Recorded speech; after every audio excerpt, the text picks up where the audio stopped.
Gipaspasan karon sa LTO-7 ang pag-release sa mga plate vehicles na dugay ng yangungo sa mga vehicle owners.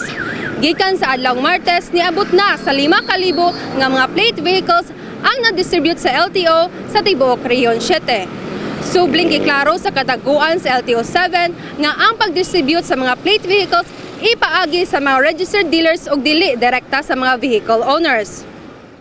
Gibutyag sa bagong Land Transportation Office Regional 7 Director nga si Glenn Galario nga ilang gihingusgan karon ang pag-release sa mga plate vehicles. Usa kini sa dugay na nga yangungo sa mga nanag-iya ug mga sakyanan. Sumala ni Galario ana nila ang mga plate vehicles ug igo na lang sa pag-distribute niini.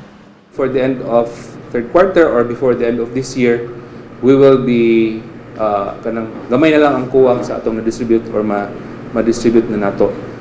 Dugang ni Galario na paningkamutan nila nga sa dili pa mahuman ang tuig, mas daghan na ang ilang ma-distribute nga plate vehicles. Sa pagkakaroon, adunay 500,000 plate vehicles ang natanggong pa sa ilang opisina.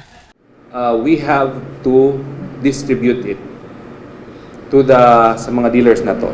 We have on hand 500,000 plates. Pahibaw sad ni Galario nga sa mga registered dealers ipaagi ang pagkuha sa plate vehicles o dili direkta kanila.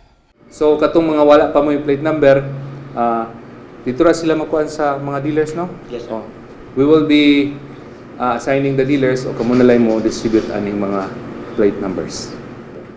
Samtang gibutyag sad ni LTO Chief sa Cebu City Office, Joel Maluluyon, ang kalambuan sa ilang distribution sa plate vehicles. 4 days na ito nga pag-release ang mga plaka, 5,000 na ito ang na-release. Kapit. Kini si Zoila Tadem, HNUcom intern alang sa MyTV Cebu.